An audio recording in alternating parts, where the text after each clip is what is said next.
Okay, so we continue with the 10 things that one needs to observe on Shabbat, right, for his Seudah.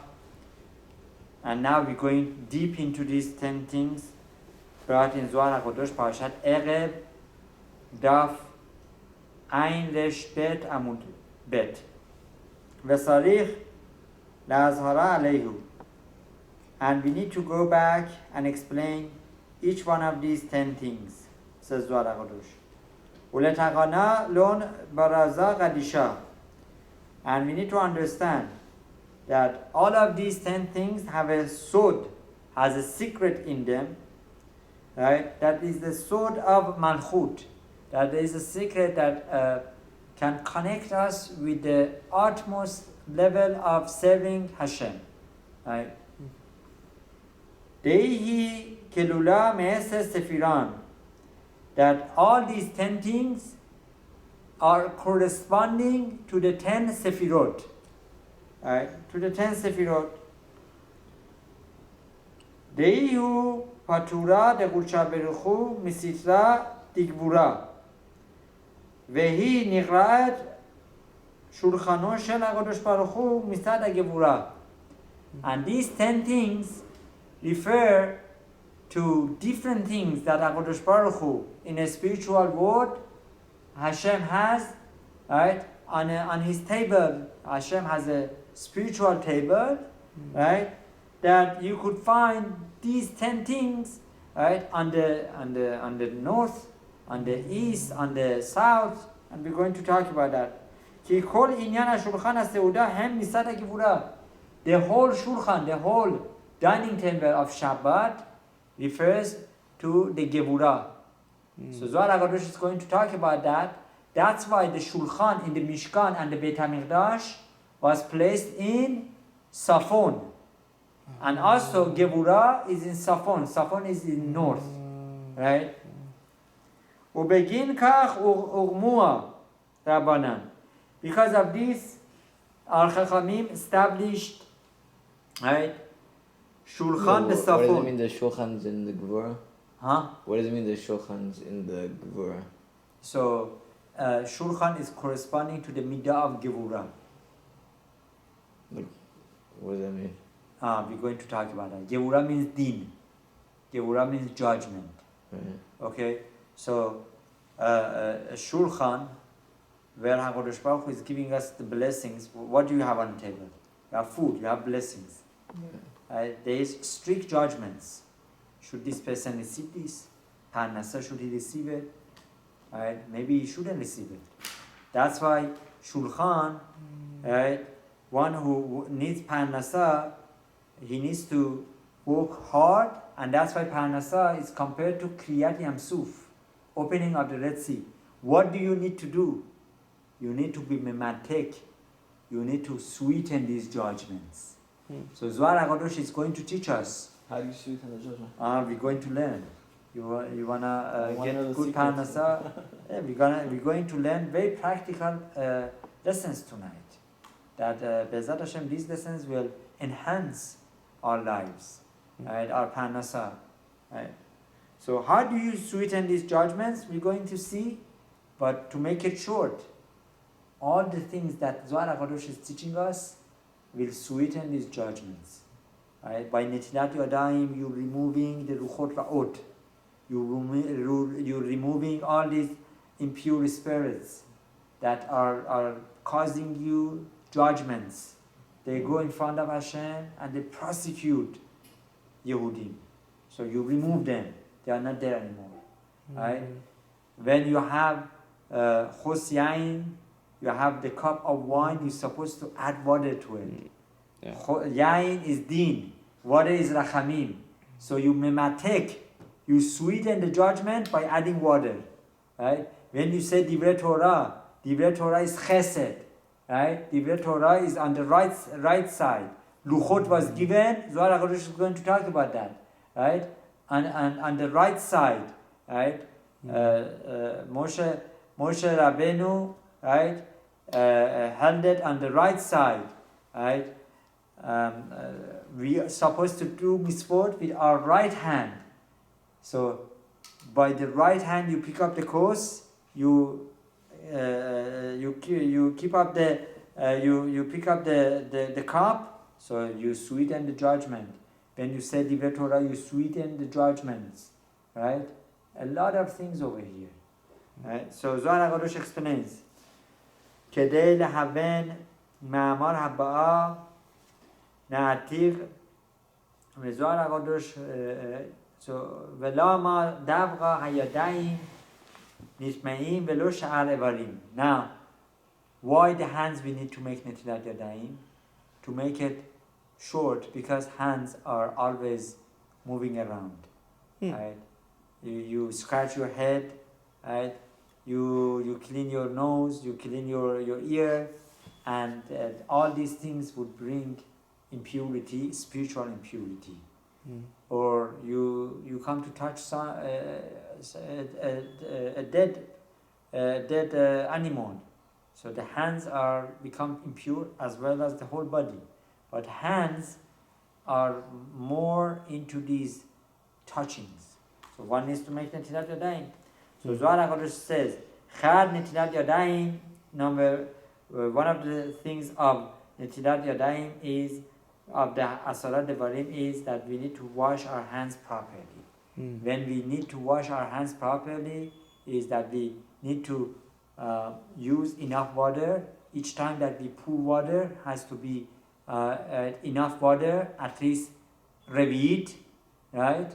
Or one could pour one revit if he doesn't have enough, one revit on each hand, right? And then the water needs to go all over our hands till the end of our wrist, till here. And when we wash, when we pour the water, we need to keep the fingers open, right? That the water goes everywhere. As we turn our hands, water is coming, we turn it 3 times, and then according to Arab bin Ishqa Shalom, he brings that we need to rub our hands 3 times, right? So this way we get rid of the luchot ra'ot, the hachi ugmu rabbanan, the matninin, that this is what we learn, our Chachamim teach us in the Mishnah, and is brought in Masechet Berachot, Daf Nun Gimel. Right? Now, yadayim mezuhamot pesulot laberacha.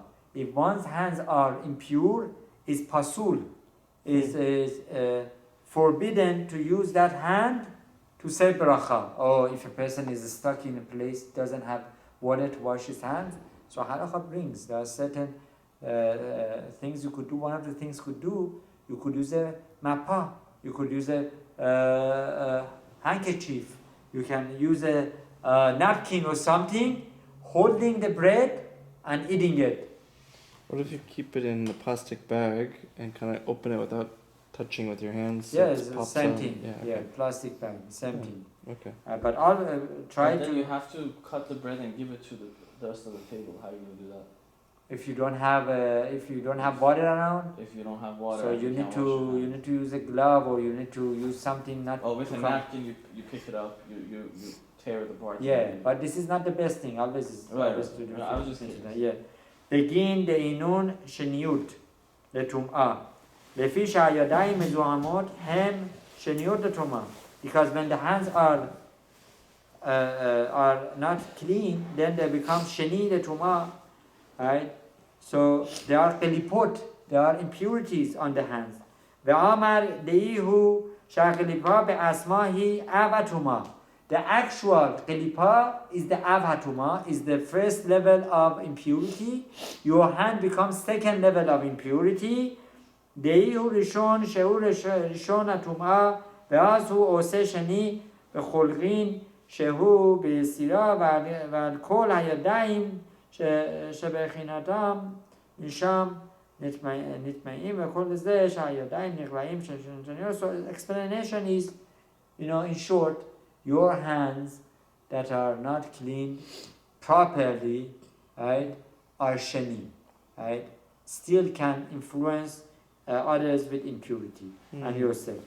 What if they're not dry all the way? What if they're still slightly wet after you? One is supposed to dry as much as possible. A little bit moist is not a big deal. Okay. My understanding is, but it's always good to try it. To try it. Can inun mesuavot keshayadaim hem temaot, when the hands are impure.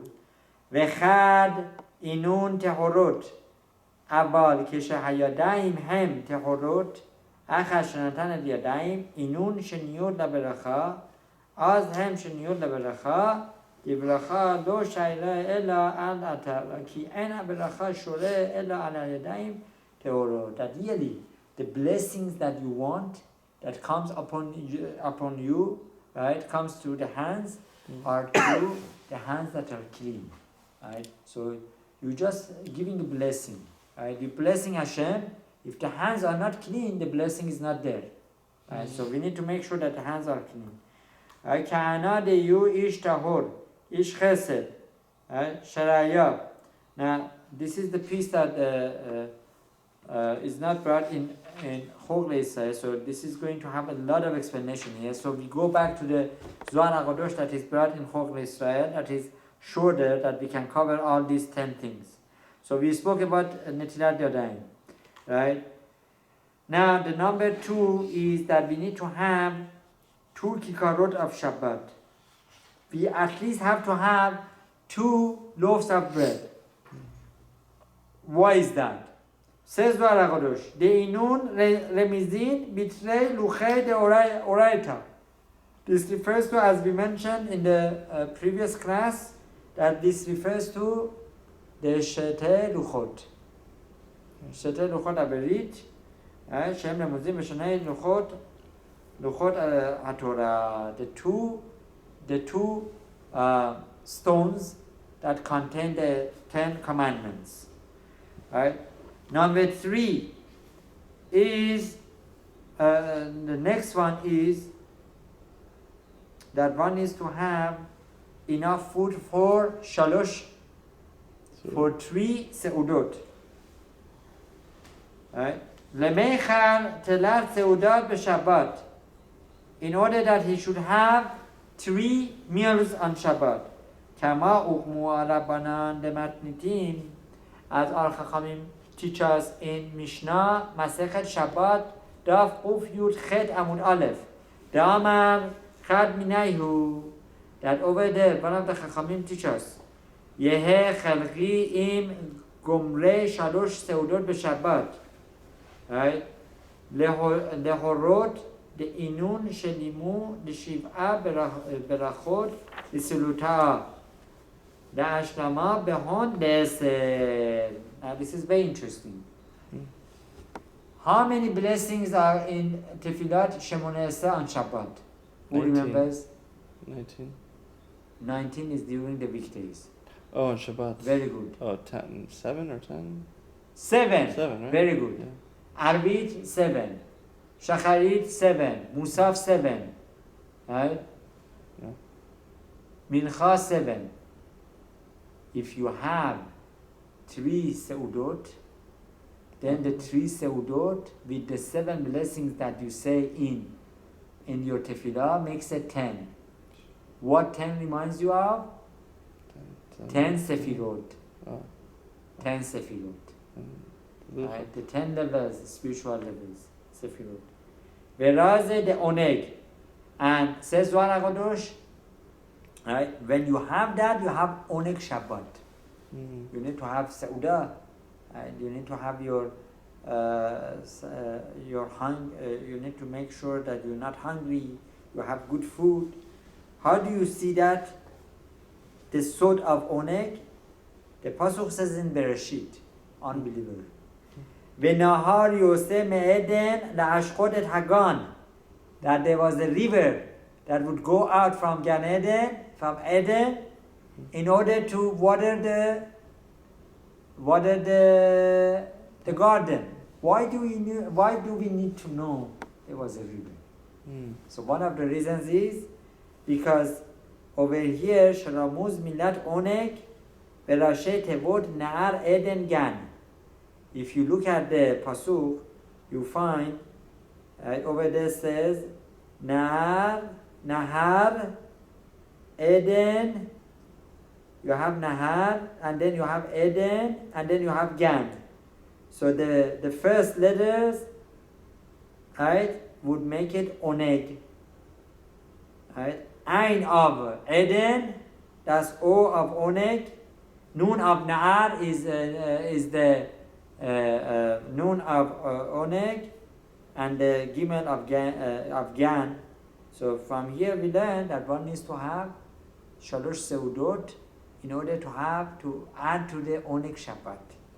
What is Oneg? What does the pasuk have to do with Oneg? Like, It's in the Derech Remes. It refers to getting enjoyment from food. Now you want to know more than that. yeah. You want to know why the river? I don't know. Yeah. Maybe this can come to tell us because a river brings sustenance, right? Brings water, gives water to all the trees, everything in the garden, right? And so too, the food that you have gives you sustenance. If you don't have sustenance, you cannot learn Torah, you cannot enjoy Shabbat, right? That's why it's prohibited to fast on Shabbat, unless in a special case, that if a person had a very bad dream and is making him very much upset and is afraid that this dream would come through, then our Chachamim have instituted he can fast that Shabbat. But after Shabbat he needs to fast another day because he fasted on Shabbat. Rabbi, I did research on this. Yes. Normally it's prohibited. Yes. There was one rabbi in the Gemara, he enjoyed fasting so much, he fasted on Shabbat too. So, Oh wow. yeah. Only I back found then. out because I used to fast I used to be really into fitness, and so they did what's called intermittent fasting. I'm sure you heard of it, and there's a lot of benefits to fasting. Yes. So I started fasting, every day, and I got used to it. Not the whole day, but 16-hour days, and I got used to it and I enjoyed it. So I did it on Shabbat. And my dad back then, when he was alive, Alav Shalom. Allah Shalom, he would be like, "Why are you fasting on Shabbat? You can't fast on Shabbat." And he was Wow. right, you can't fast on Shabbat. Wow. So I went and I did a lot of research. I'm like, I enjoy it. How can I not? So there was one rabbi in the Gemara that enjoyed it so much he fasted on Shabbat. So, Right. Okay. Yes. So we're supposed to enjoy on Shabbat. Oneg Shabbat. Uman de la meghayem lon. So that's why the halacha says if somebody doesn't like fish, he doesn't have to have fish. Right? Even though that fish is one of the essential parts of our Seudat. Right? Oneg comes before other reasons that we have fish. Uman de la meghayem lon, and a person who doesn't meghayem Oneg Shabbat, ve'itle reshu leghayma, and he has the ability to be meghayem Oneg Shabbat, it hapachle lenega sara'at lo alenu. What will come to him? The spiritual sickness of sara'at. Zohar HaKadosh says, what's the connection? Wait, to do what? If a person is not enjoying spiritual enjoyment of Oneg Shabbat, which one of them is having good food, he says, who cares, I don't want Oneg Shabbat. Even the biggest Mekubalim, right, who don't eat, according to Arizal, one should not eat meat during the weekdays, if I understand it correctly. Arizal said you should not eat meat during the weekdays? Yeah, one Why? should. Because meat, Because the spirit of the animal goes into you or something like that? or meat, right, could have a lot of Gilgulei Neshamot in meat. Right. Right? Could have, so maybe a person is not able to get all these Nesusei Ketusha. It has a lot of Nesusei Ketusha. It would have a Gilgulei Neshamot. Maybe during the weekdays, and again, I don't know all the secrets behind it, but maybe during the weekday, a person is not able to metaken it, is not able to rectify it and bring all the good things out of it. But on Shabbat there is a special siyata dishmaya.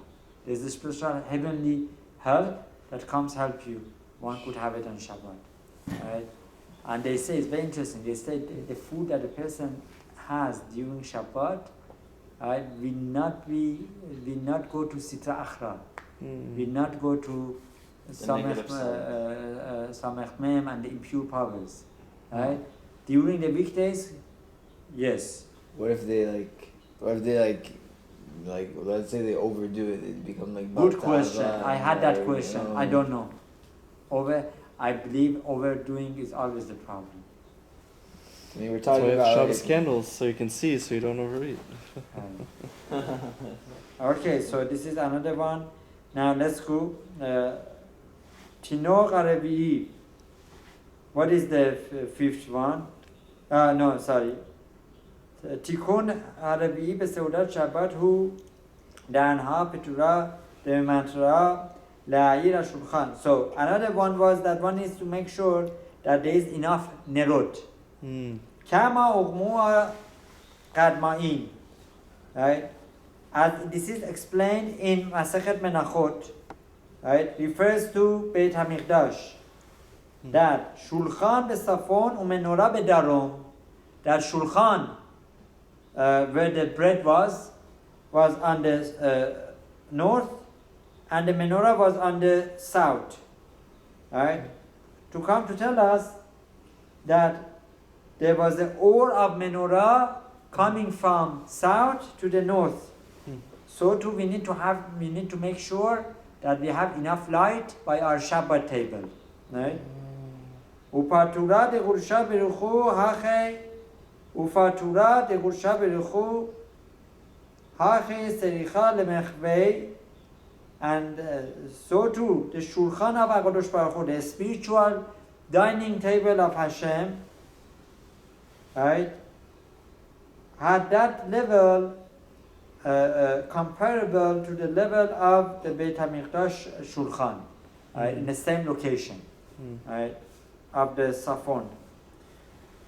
Another one is to have... So we should have the candles in the south of the table? South of the table. Yes. Chamisha. The fifth one is kos deyuchulo. That one is to have cup of wine or grape juice. Kos bechushpan elokim. That this kos is the minyan of the she'ole shem elokim. Kos and elokim has the same gematria. Vayuchulu, right? The Khalil lon kama gadishe. Shachala gadusha. Kulelu otam ki b'Shabbat meqabelet me'ol mechesed shehu shem kadosh ha'eloha. Not sure what that is. Yeah, Rav Naftali, any ideas? With what? Kos b'cheshbon elokim, kos hu k'mispar shem elokim, v'shneim heim b'malchut, v'yichulu ayin bet, v'yichulu misparo ayin bet. Yeah. L'horad dechaliel lon kala kadisha shakala kadusha, she'amalchut kolelet otam, ki amalchut mekabelet b'Shabbat or chesed. So there goes Maleh Mayin. So I think I know what that means. Sarich la'achrara al oveda de bereshit. Sarich la'id al, that when you have a complete course, right? This refers, this cup of wine or grape juice that you have that is complete. This refers to yain, right? The shalamut of Torah. Just like we need to have the cup filled, so too we need to learn Torah, right? That this way, this refers to the act of creation, that Hashem created the whole world in order that we should become maleh, we should become filled with the yain of Torah, with the knowledge of Torah. Yes? Rav Naftali, you see something else? I don't know if I understand what it's saying. Yeah, it's very deep. I need to Bezat Hashem learn more than this. Shetita'a. So the number 6 is that we need to have Divrei Torah. So one is to say Divrei Torah. So I'm going to go through this a little bit faster, right? That as it says, that three people who eat on one table and they don't say Divrei Torah, that table is compared to Shulchan, is compared to a table that people are eating from Zivchei Metim Lo Aleinu, from a dead corpse. Right? So one needs to make sure that the table he's eating from always says Divrei Torah. Right? And the Divrei Torah that we say